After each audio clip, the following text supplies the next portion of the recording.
El gobierno se querellará por la muerte del cabo primero Alex Salazar Rodríguez, el carabinero que fue atropellado durante una fiscalización en Concepción. Su fallecimiento fue confirmado esta mañana por el Hospital Regional Guillermo Grant Benavente, donde Rodríguez permanecía internado por una fractura de cráneo tras el impacto. Por medio de su cuenta de Twitter, el presidente de la República, Gabriel Boric, reiteró su respaldo a la institución y aseguró que se aplicará todo el rigor del derecho contra el único imputado por este caso. El general director de Carabineros, Ricardo Yáñez, se reunió con la ministra del Interior, Carolina Toá, tras el emplazamiento directo al gobierno y al Congreso por acelerar la agenda legislativa que permita dar mayores atribuciones a los funcionarios policiales en el combate del crimen. Tras esta reunión, la máxima autoridad de la institución rectificó sus palabras, manifestando que su crítica al Ejecutivo fue en un contexto de mucho dolor por la noticia del ataque al cabo Salazar y aseguró que Carabineros de Chile cuenta con todo el apoyo político de la autoridad de gobierno. Cuando el día termina, comienza medianoche. Presentamos Medianoche. Juan Luis Castro, senador del Partido Socialista, integrante de la Comisión de Salud, que ha estado en muchas de estas reuniones, que me imagino que, como conoce al dedillo este problema, también está muy preocupado y desvelado tratando de ver cuál es la solución que sea lo más beneficiosa para la sociedad en general, sea público, privada, para las personas. Juan Luis Castro, buenas noches, gracias por recibirnos. Buenas noches, Matías, gusto saludarle. Igualmente, pues, me imagino que ocupa buena parte de la preocupación, porque además usted, colegio médico, médico de profesión, conoce el paño, como se dice, conoce además, probablemente no le cuentan o no se proyecta ni se imagina lo que pudiera pasar, sino que lo conoce lo que pudiera pasar. ¿Cómo está viendo el problema usted? Bueno, el fallo de la Corte Suprema hace justicia para 3 millones de personas, porque hay que recordar, Matías, que desde hace ya varios años los propios clientes de la ISAPRE han ido a la justicia a reclamar por el alza de precios de sus planes. Recordemos que año a año se suben los precios, esto se ha considerado abusivo, la gente ha ido a la justicia, le ha ido dando la razón, y hay un dato que es importante: el 95% de las causas que llegan a la Corte Suprema son de las ISAPRE, y por eso uno puede entender por qué el máximo tribunal hace 3 meses dijo: mire, basta, aquí hay que poner orden de una vez por todas, y aplicó una tabla de factores de riesgo, que es el factor de sexo y edad, que modifica año a año los precios, ¿verdad? Y dijo: mire, solo una de ellas se puede aplicar y no casi 1000, que son las que existen actualmente en el sistema, para que así se calcule realmente el precio verdadero de una persona, ¿verdad?, en el sistema. Y esto significa que si en junio, o sea, en 3 meses más, cuando esto ya se haga viable, hay diferencias de precio entre el actual que tiene una persona y el que debió haberse cobrado, que probablemente era inferior a este, tiene que devolverse ese cobro en exceso. Eso es lo que dice la Corte Suprema. En este intertanto, la ISAPRE primero pidieron en diciembre una mesa de diálogo, en enero se hizo la mesa, a fines de enero ellos se retiraron de la mesa y hoy dicen: sí, estamos de acuerdo en volver a dialogar. Curiosa la actitud, a mí me parece, porque la verdad ellos son los principales afectados, están con cifras rojas, deben ser contribuyentes a una solución. Primero se dijo que si el gobierno no hacía nada, iban a colapsar. Hoy día el gobierno está actuando para presentar un proyecto de ley y aún así han desconocido de algún modo las cifras y no se allanan todavía a decir: sí, tenemos que pagar una cantidad de dinero y que se puede cuantificar mejor, sin duda, pero que tiene que hacer cumplir este fallo del máximo tribunal. ¿Qué es lo que yo desprendo de esto? Que estamos en un momento crucial porque tiene que haber un grado de acuerdo razonable. En eso la sede legislativa quiere ayudar, pero aquí es importante clarificar que no va a haber gasto fiscal para pasarle un cheque a la ISAPRE para pagar sus deudas, no puede, ni lo piden ellos tampoco.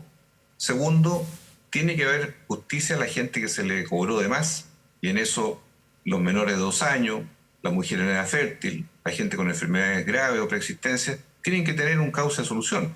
Todo esto indica que el modelo que nos acompañó estos 40 años, obviamente, se agotó. Y tenemos que dar paso a una nueva forma de aseguramiento privado. Esto no quiere decir que haya estatismo, como se ha dicho por algunos. No. Lo público y lo privado tienen que coexistir, pero la columna vertebral es pública, porque atiende al 80% de la población. Entonces, en ese sentido, yo creo que estamos en las semanas cruciales para que el gobierno ingrese un proyecto para que las ISAPRES se abran definitivamente a entenderse y lograr hacer cumplir lo que dice la justicia y aceptar un nuevo modelo, pero también para que haya condiciones nuevas de cómo damos salud a la población con estas dos grandes murallas chinas que existen hoy día. La gente que está en el sistema público tiene listas de espera graves y largas, con mucho tiempo de duración, y la gente que está en el mundo privado tiene un precio sobredimensionado en sus planes de salud. Esos son los dos problemas hoy día que coexisten y que tenemos que resolver. He escuchado hoy día la Asociación de Clínicas, que es la prestación de salud privada, que no son solamente las clínicas más grandes, más conocidas o más lujosas, sino que a lo largo de todo Chile son centros médicos privados, muchos de ellos. Se atiende el 52% de las personas que ellos atienden vienen de FONASA, vienen del sector público.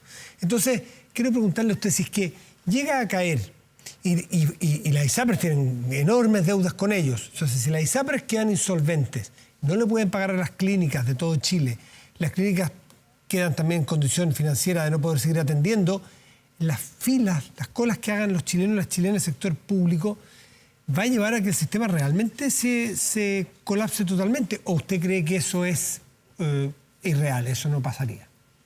No. Yo estoy seguro de que aquí hay un efecto cascada. O sea, si quiebran las ISAPRES, eso daña de inmediato a las clínicas, les deben más de 500.000 millones de pesos. Millones de pesos, claro.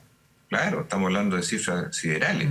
Esto viene hace años acumulativamente, pero hay que captar, sí, de que las clínicas privadas no son las que están con sus cifras rojas hoy día, son las ISAPRES, eso es el mundo de los seguros. Entonces, en ese sentido, las clínicas, y la pandemia lo demostró, pueden contribuir a una integración público-privada perfectamente, en la medida que se adapten los sistemas, que haya una integración real. De hecho, atienden a más gente de FONASA que de las ISAPRES, las clínicas privadas hoy. Claro, porque mucha gente dice, a ver, yo por FONASA puedo pagar el parto de mi señora, puedo pagar una operación de vesícula, a lo mejor no puedo pagar una UCI, pero sí prestaciones ambulatorias o algunas que sean más baratas, porque la cobertura de FONASA en las clínicas es más bien baja en general, está entre el 25 o el 35-40%.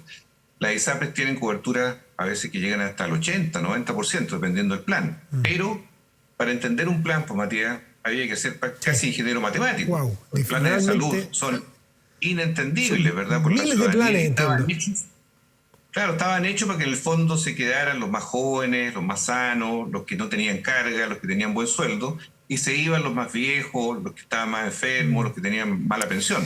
O sea, eso es lo que tiene que a futuro cambiar. Pero hoy tenemos que poner un rayado de cancha distinto, y creo que en eso, si FONASA compite con mejores planes, que es lo que se ha anunciado, bienvenido sea. Si las ISAPRES, siendo viables, porque aquí no se trata de provocarle el quiebre, se trata de que sean solventes para que ellos paguen por la ciudadanía, ¿verdad?, las deudas que puedan tener. Pero tenemos que hacer un rediseño, y por eso este año el presidente de la República ha dicho que este es un año de reforma de salud.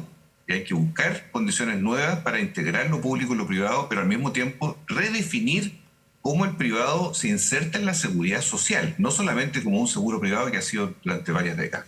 Pero para que exista esa integración en esta segunda etapa y en este nuevo sistema de salud, que hay bastante consenso en la oposición, hay bastantes parlamentarios que están de acuerdo con lo que usted está planteando. O sea, esto no debiera ser tan difícil de llegar a buenos acuerdos generales.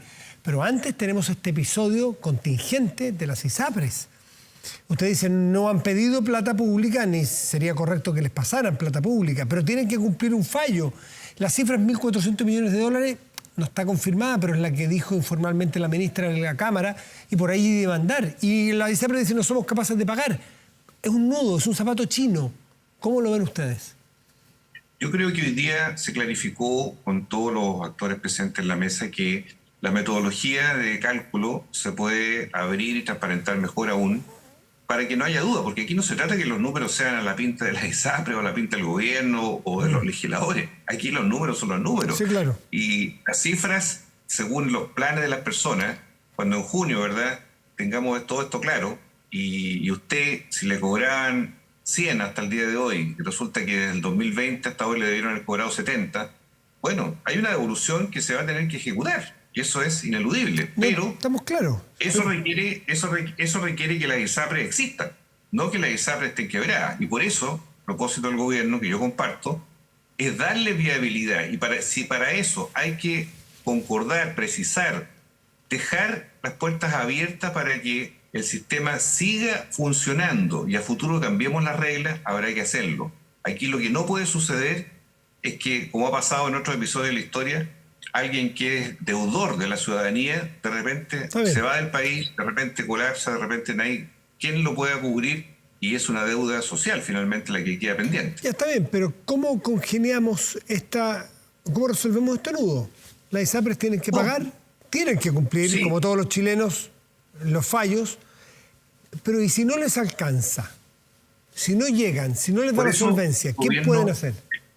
El gobierno ha dicho, mire, nosotros no pedimos que se pague en un solo acto, porque podría alguien decir, bueno, todo se paga al mes siguiente que el fallo se cumpla, y todos van a retirar un cheque, ¿verdad? Y eso es imposible. Bien. Se está diciendo 24 meses. Si es más, a lo mejor puede ser más tiempo. ¿Para qué? Para darle una gradualidad, obvio. Ya, esa si salida hay que, en el futuro, claro, si hay que cambiar los precios base en el futuro, también habrá que hacerlo. A lo mejor incluso, se dijo hoy día, puede que suban los precios de los planes, pero la gente debe tener libertad y opciones. O sea, si una persona hoy día que gana 1 millón de pesos, que tiene 4 cargas familiares, que paga entre 80 y 100 mil pesos al mes por la salud, y hoy día está en un ISAPRE, y mañana dice, mire, a lo mejor me conviene irme al FONASA de cobertura nueva, porque ahí mis 80 a 100 mil pesos van a estar mejor utilizados, voy a tener un plan de buena cobertura hospitalaria, en fin. Esa persona podrá decidir, pero tiene que tener libertad para decidir, no porque se vaya combinado, ¿verdad? Porque su ISAPRE quebró. Entonces, esa gradualidad, 2 años, a mí me parece razonable, podría ser un poquito más incluso, pero que la gente sepa que se le va a pagar la deuda y a la vez sepa que su ISAPRE va a existir y yo tener libertad para decidir dónde me voy después. Creo que por lo menos hay que conjugar todos esos factores y eso es lo que se busca en el proyecto de ley. ¿Y usted y su sector están de acuerdo con que a futuro, en un contexto distinto, en una planificación distinta, debe convivir el sector público y el privado de prestación de salud? Sí, nosotros estamos convencidos de que en los seguros públicos y privados hay una virtuosidad, me refiero, hay una capacidad de entendimiento razonable para el Chile de hoy. De nosotros nadie está pensando en el estatismo, en que todo sea público a secas, pero sí decimos que si la mayoría, el 80% de la población está en lo público, ahí hay que poner un énfasis muy especial porque la gente que no tiene cómo elegir, la gente que solo va a un hospital, la gente que solo puede ir a un consultorio, a esa gente tenemos que darle un foco especial de preocupación porque ellos no tienen la capacidad de decisión del que gana 2 o 3 millones de pesos, que tiene alguna alternativa. Entonces, en ese sentido, la seguridad social tiene que ser el eje. Si hay sector privado, bien, pero con reglas públicas, no con reglas de la selva, donde cada uno haga lo que quiera. En ese sentido, nos parece que se puede entender perfectamente el mundo público-privado en el aseguramiento y en la prestación. Juan Luis Castro, senador del Partido Socialista, integrante de la Comisión de Salud, muchas gracias como siempre por su tiempo. Que esté muy bien. Gracias, Matías. Buenas noches. Buenas noches. Hacemos una pausa y ya volvemos. Espérenos. Revisamos las informaciones más destacadas del día con Marcos Fleming.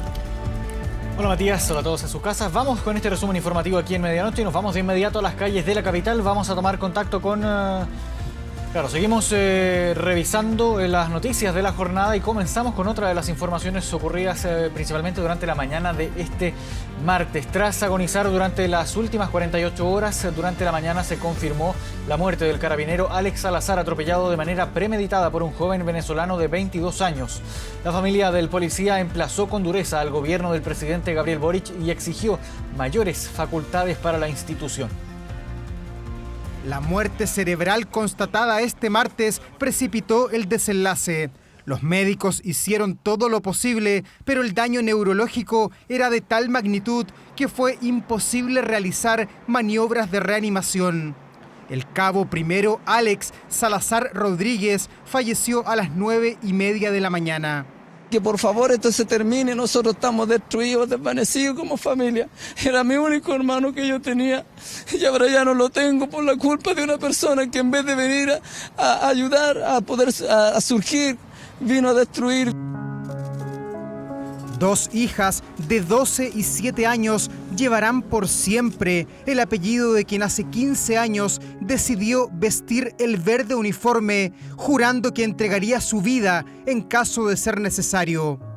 Oriundo de Cañete, a los 37 años, Alex Salazar se convirtió en el primer carabinero asesinado durante este 2023. Mi marido salió a trabajar feliz. Él amaba lo que hacía. Él amaba su trabajo, tenía vocación de servicio y siempre quiso ayudar a los demás.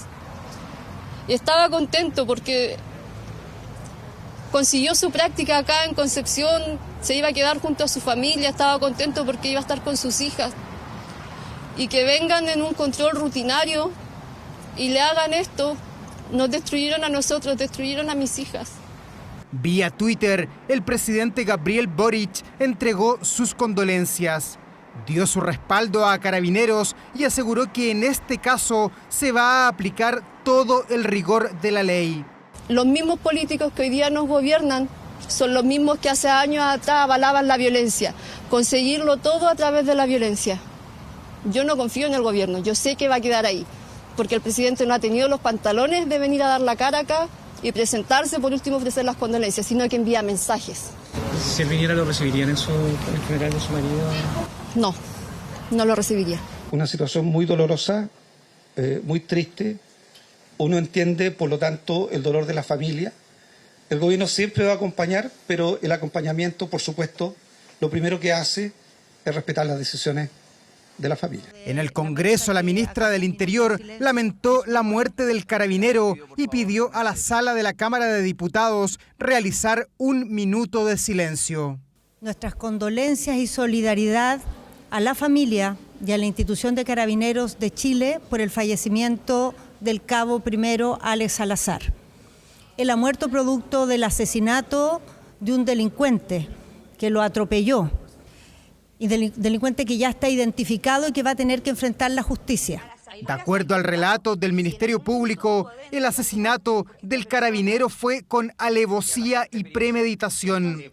Con sentidas palabras, la fiscal exhibió las pruebas que apuntan a Joiner Bonilla Brito, venezolano de 22 años, que tal como se ve en estas imágenes captadas el domingo en el barrio Estación de Concepción, vio todo el procedimiento policial, caminó hacia su vehículo, arrancó el motor y atropelló a 3 policías. Y además este vehículo pasa sobre la cabeza, sobre el cuerpo del funcionario policial. Y además es arrastrado por lo menos 10 metros. Y es ahí donde tampoco este sujeto puede decir que no se había dado cuenta. ¿Qué es lo que hace? Huye del lugar. Además, tenía alcohol en su cuerpo. Por favor, se haga una justicia real con esta persona que mató a mi hermano, que ahí trabajando en la calle, él entregó su vida por esta nación, por esta patria, porque él se creía un buen chileno, es un buen chileno, luchando por su país. Así que al presidente pedirle de que por favor se haga justicia como corresponde, que le dé más autoridades a la policía. El imputado se mantenía en nuestro país con visa temporal y trabajando en un delivery. Hoy fue formalizado por homicidio, maltrato de obra a carabineros y conducción en estado de ebriedad. Quedó en prisión preventiva mientras dure la investigación. Mi representado se encuentra arrepentido de su situación. Señala que nunca tuvo la intención de eventualmente provocar lo que provocó. Más allá de su muerte, el cabo Salazar continuará entregando vida. Sus órganos serán donados y luego de ese procedimiento va a ser trasladado a Cañete, donde la comunidad que lo vio nacer le brindará el último adiós.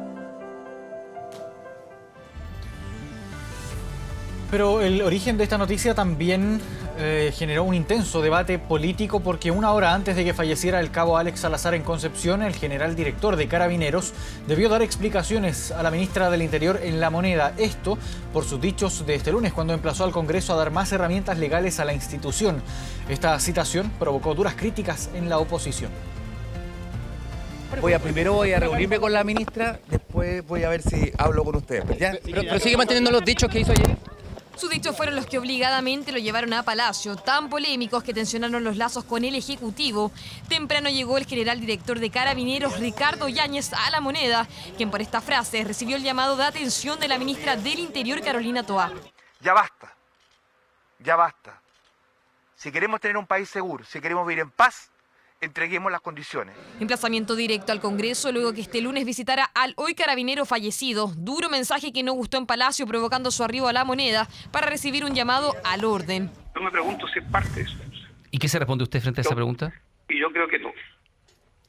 ¿Por qué? Creo que no porque él tiene los canales absolutamente abiertos con el gobierno. Una hora de reunión con la ministra del Interior. Tras la cita, el tono de la crítica bajó. Siempre la forma se puede mejorar de cómo uno manifiesta o expresa sus ideas, pero aquí hay que preocuparse del fondo. Y el fondo, Yáñez aseguró mantenerlo. Declaración que surgió prácticamente a la misma hora que en Concepción se confirmó la muerte del uniformado. Yáñez conversó sobre su estado de salud con la ministra, quien en el Congreso entregó detalles de la reunión. Fue una reunión que tuvo por objeto conversar de las declaraciones que había hecho el día antes el general director de Carabineros para despejar toda duda respecto al apoyo que tiene el gobierno de Chile en relación a las actuaciones policiales que se hacen dentro de su mandato legal. Cuando hay inquietudes o opiniones que Carabineros quiere generar, hay todos los espacios para hacerlo, hay canales para eso o hay espacios técnicos para hacerlo y hay que evitar que eso se confunda con el debate político. Eso es lo sano en una democracia. La citación a Yáñez por el contexto y el timing en que ocurrió fue criticada duramente por la oposición y otros partidos no alineados con el gobierno. Carabineros de Chile no está siendo protegido por el gobierno. Al revés, la ministra Toá se equivoca rotundamente al citar a Carabineros a La Moneda para que le pida perdón de rodillas a ella por un dicho que le salió del alma. El gobierno lo humilló al general. Emplazamientos a otro poder del Estado, en este caso el Congreso Nacional, evidentemente escapan a lo que son las atribuciones del general director. Más allá de eso, la relación con esta institución siempre es con altura de miras. El emplazamiento de Yáñez y el presente de Carabineros llevó a varias exautoridades a debatir si las herramientas legales con que cuenta la institución son las suficientes. El carabinero se siente un poco inhibido porque en la medida que use su arma de servicio, en el buen servicio, en el marco de la ley y sin violar los derechos humanos, igual queda como sospechoso. El llamado que hace el general Yáñez al mundo político en ningún caso puede ser considerado un intervencionismo de su parte a otro poder del Estado. Está cumpliendo su rol de defender a los carabineros. Dentro de la institución justifican las palabras de Yáñez. Según Carabineros, entre 2020 y 2023, 11 uniformados fueron asesinados en actos de servicio y solo el año pasado murieron 7 carabineros a manos de delincuentes. Quizás la forma puede que haya molestado un poco al gobierno, ¿no? ¿Ya? Pero en el fondo, el punto es que tiene que ser racional, como era antes. El uso de la fuerza tiene que ser racional. Si usted ve que vienen 20 personas a atacarlo con palo, ¿qué hace usted? Uso razonable de la fuerza, uso proporcional de esta. Desde la institución exigen certezas para el desempeño diario de todos los funcionarios de Carabineros. No es que los que vamos a hacer lo que queramos. Lo que yo he planteado es de que tiene que existir reglas claras que permitan que el uso de la fuerza se encuentre reglado por ley, de tal manera de que no haya dudas respecto a las actuaciones que tienen los miembros de la institución. Se estableció la obligación al Ejecutivo de ingresar en marzo un proyecto de ley respecto a las reglas del uso de la fuerza. Y esa va a ser la oportunidad para entregarle este respaldo que pide el general Yáñez. Este cuestionamiento que existe a las reglas de uso de la fuerza, que proviene de muchos factores, que son muchos factores externos, se está tratando debidamente con seriedad y responsabilidad y esperamos muy prontamente que esta regla de uso de la fuerza llegue al Congreso Nacional y aprobarlas de inmediato. Ley para la que durante el mes de febrero se conformó una mesa de trabajo entre el Legislativo y la Moneda. El objetivo es presentar un mensaje de consumo urgencia sobre las reglas del uso de las fuerzas durante la primera semana de abril. Nosotros hace un rato que dejamos de lado las urgencias del Ejecutivo que nunca llegaron. Ahí está el informe que muestra que el gobierno no ha ingresado urgencias a la Comisión de Seguridad y empezamos a tramitar mociones nuestras propias. Me parece que es una caricatura a estas alturas irreproducible señalar que hay un sector que no está por la seguridad y otro sector que sí, cuando ha sido el mismo oficialismo el que ha planteado iniciativas concretas al respecto. Otro de los proyectos que se encuentran en el Congreso son la ley Retamal, que busca aumentar las penas a quienes atenten gravemente contra las policías, y la ley Naín, cuyo objetivo es que las personas que atenten contra la integridad física de los uniformados no puedan acceder a penas sustitutivas de privación o restricción de libertad. Proyectos que desde Carabineros esperan se transformen pronto en ley. Y ahora sí nos vamos a las calles de la capital. Vamos a tomar contacto con Francisco Chaparro para conocer las informaciones policiales de las últimas horas. Vamos con Francisco de inmediato, que está en la comuna de Pudahuel. Francisco, ¿cómo estás?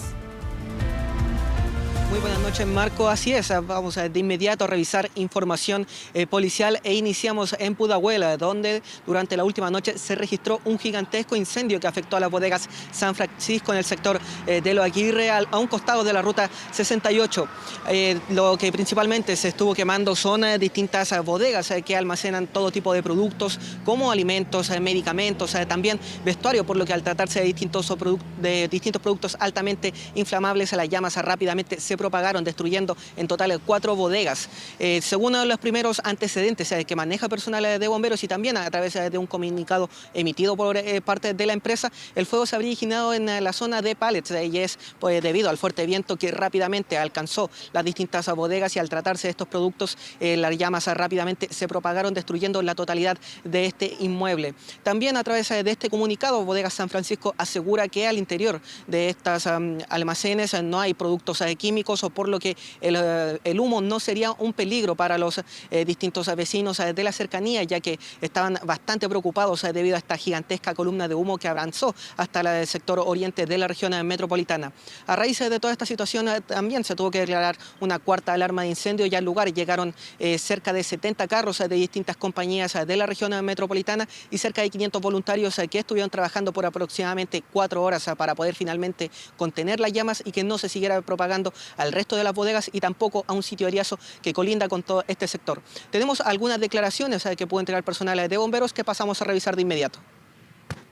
Producto del viento hubo una propagación muy rápida hacia otras bodegas colindantes, lo cual ahora nosotros nos encontramos con 2 bodegas aproximadamente 70.000 metros cuadrados, las cuales están ardiendo y consumidas completamente. No hay ningún tipo de material peligrosos.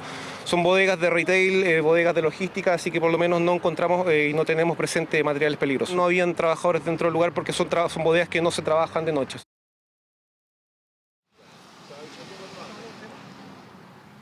Vamos a revisar otras informaciones. Nos trasladamos ahora hasta la comuna de Santiago, donde en horas de la tarde se registró un doble homicidio.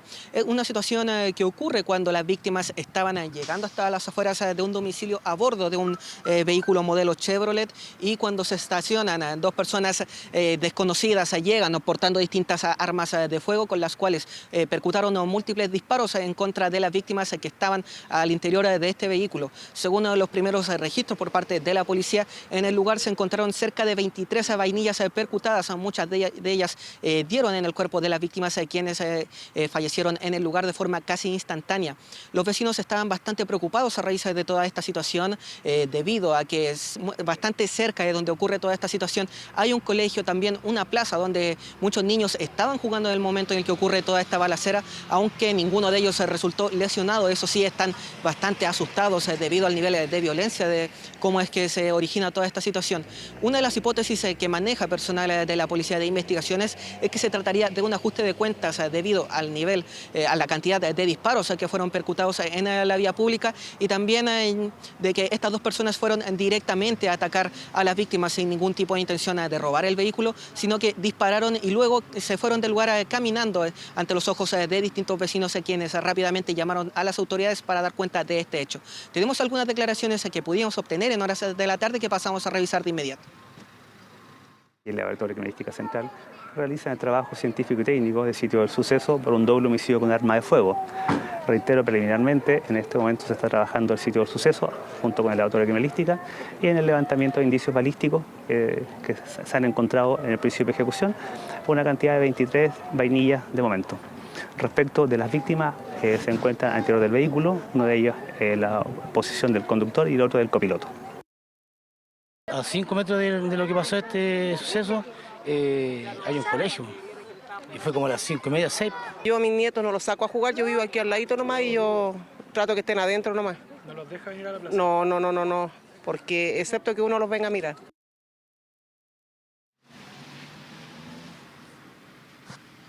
Vamos a revisar otras informaciones. Nos trasladamos ahora hasta la comuna de Huin, donde durante la tarde se registró un violento parricidio.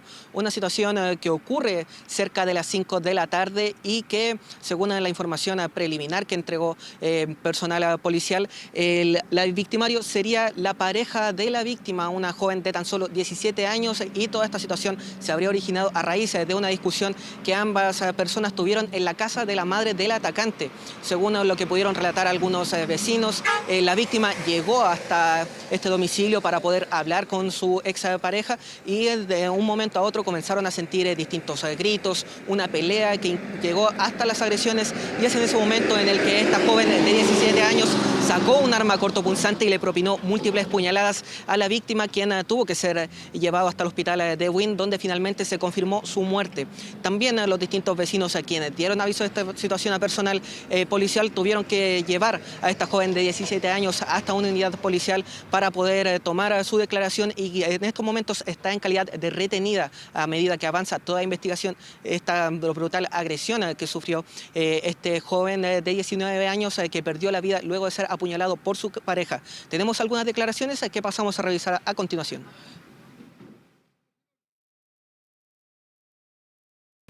Un hombre lesionado producto de un arma blanca con sangramiento abundante.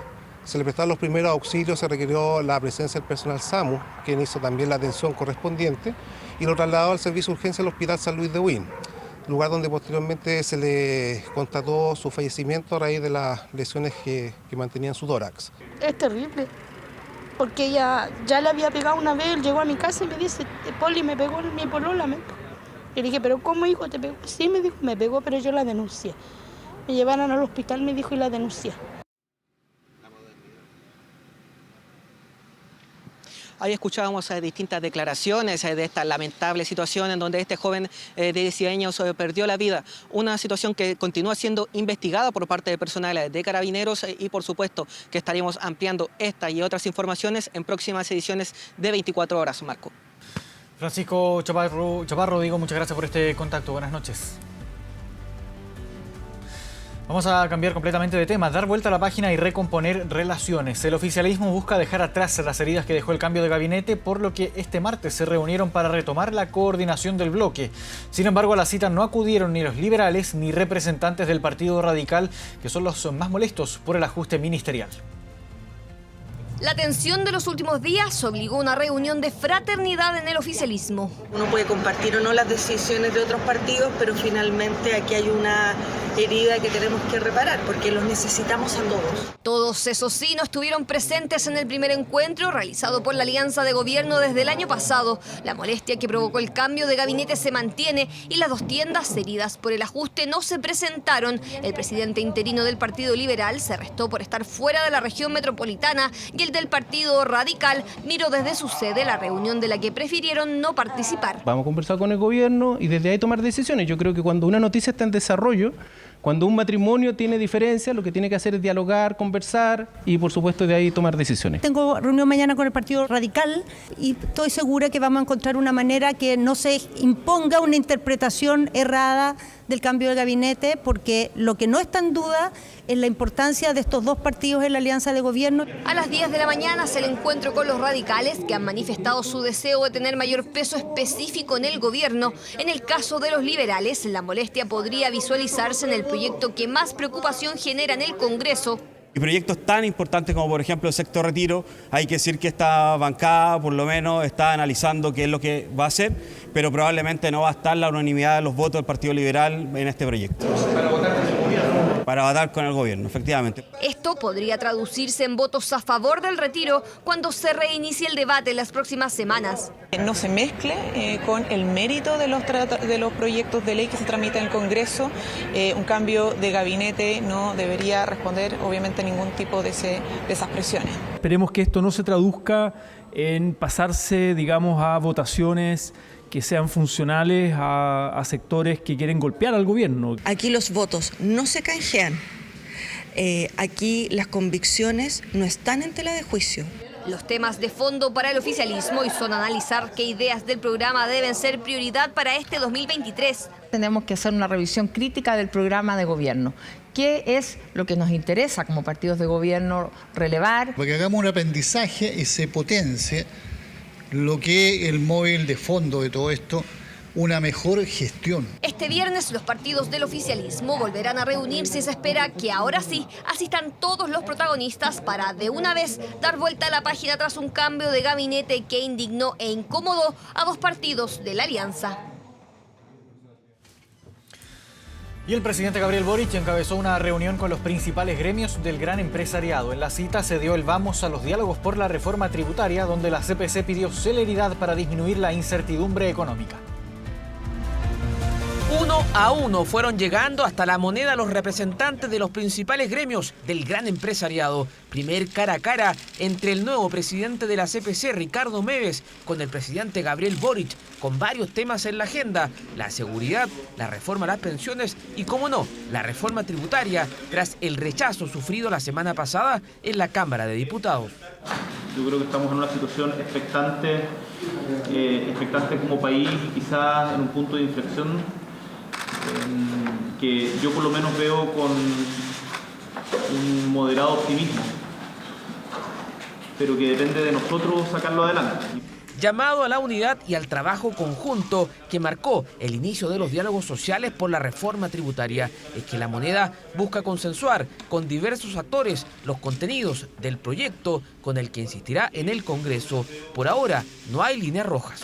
Que hay espacios importantes donde buscar recursos, como son, por ejemplo, la informalidad, como son, por ejemplo, la evasión del IVA, las transacciones que se hacen a través de plataformas tecnológicas. Con las sugerencias que nos lleguen, bueno, buscaremos articular modificaciones a ese proyecto que mantengan el objetivo de aumentar la recaudación, de hacer más progresivo el sistema tributario, pero por supuesto entendemos que hay que tener flexibilidad. Los empresarios destacaron el tono del encuentro y le pidieron al presidente Boric avanzar lo antes posible para reducir un foco de incertidumbre dentro de la agenda económica. Estamos muy abiertos a trabajar con el ministro, con todos los ministros, para poder efectivamente llegar a un buen acuerdo tributario y poder en el fondo impulsar al país con más inversión y más desarrollo y más empleo. Ojalá sea lo antes posible, porque eso elimina incertidumbre para todos.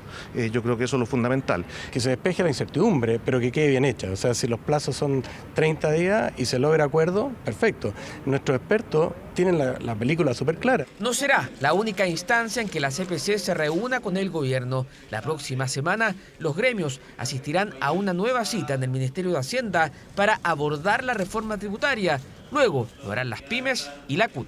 Así que yo espero que en ese sentido los grandes empresarios muestren una actitud abierta que no ha mostrado la derecha y que eso nos permita avanzar en la implementación de esta necesaria reforma tributaria que fue rechazada en la Cámara. La CPC habla por la CPC y por lo tanto consideramos que es valioso que se les escuche, pero ese es el sentir de los empresarios, de las pymes, de algunas corporaciones, pero nosotros como oposición también tenemos que ser escuchados porque eso hasta ahora en materia tributaria no ha ocurrido.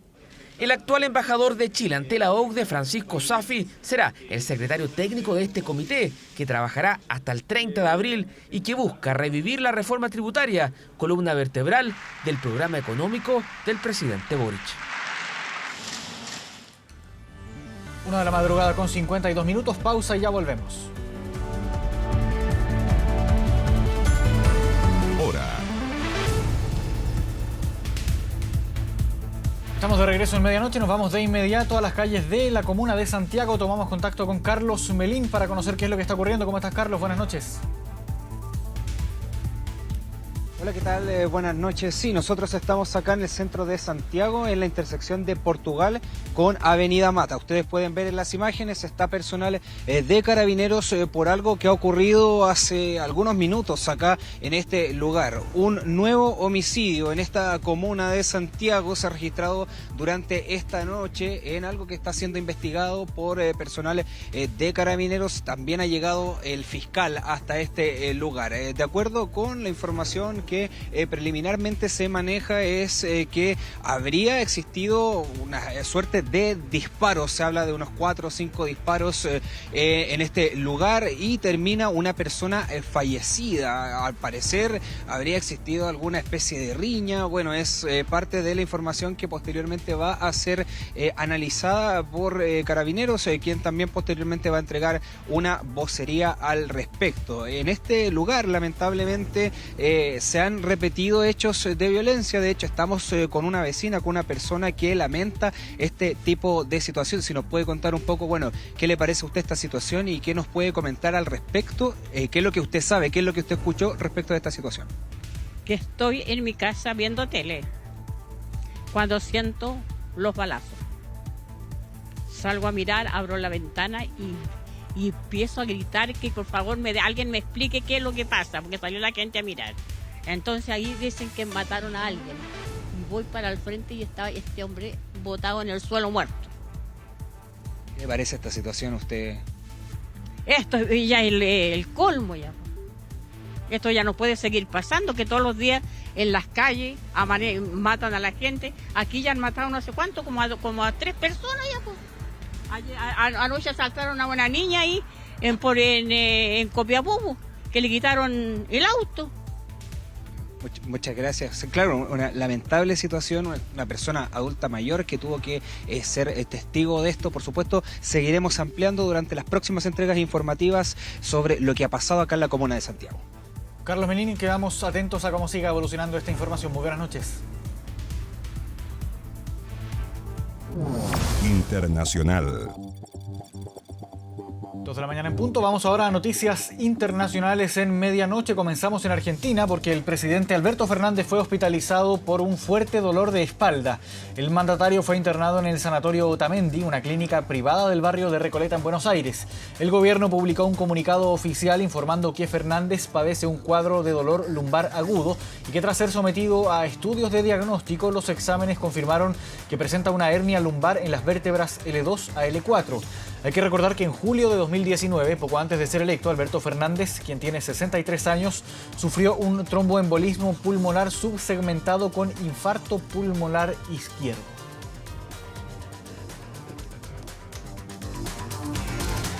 Seguimos con algo que dio la vuelta al mundo durante la jornada de este martes. Un avión ruso chocó contra un dron estadounidense sobre el Mar Negro. Esta colisión ocurrió poco después de las 7 de la mañana hora local, cuando 2 aviones rusos volaron hacia esta aeronave. Según el Comando Europeo de Estados Unidos, los pilotos rusos intentaron golpear al avión estadounidense antes de la colisión a esta aeronave no tripulada. Estados Unidos informó que el dron estaba en una misión de rutina en el espacio aéreo internacional cuando 2 aviones rusos intentaron interceptarlo.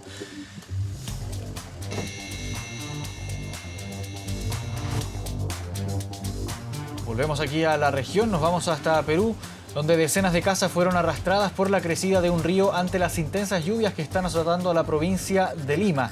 Varios distritos cercanos a la capital peruana han recibido precipitaciones causadas por el poderoso ciclón Yaku, que azota al país desde hace varios días. El aumento en el nivel del agua del río Chillón arrastró decenas de casas en ciudades como Trujillo y Comas, dejando a decenas de familias damnificadas. El gobierno de la presidenta Dina Boluarte declaró estado de emergencia en 400 distritos para intentar aliviar los efectos de este ciclón. Yaku está moviéndose hacia el sur del país después de dejar una decena de muertos por las lluvias e inundaciones en el norte del Perú.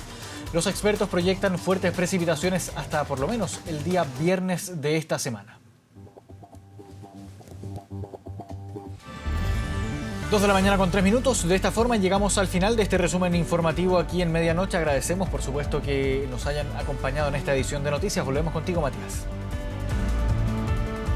Muchas gracias, Marco. Nos vamos a la pantalla grande de nuestro estudio y revisamos nuestro portal de contenidos y noticias 24horas.cl, que destaca en este momento altas temperaturas, hasta 32 grados. Una alerta para este fin de semana, entre jueves y domingo, para 7 regiones del país. Más detalles, 24horas.cl. Y revisamos justamente el tiempo para hoy. Hoy ya miércoles 15 de marzo.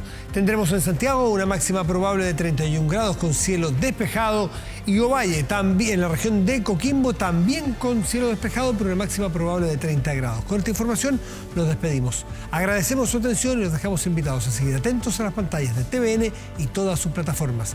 Muy buenas noches y gracias por venir.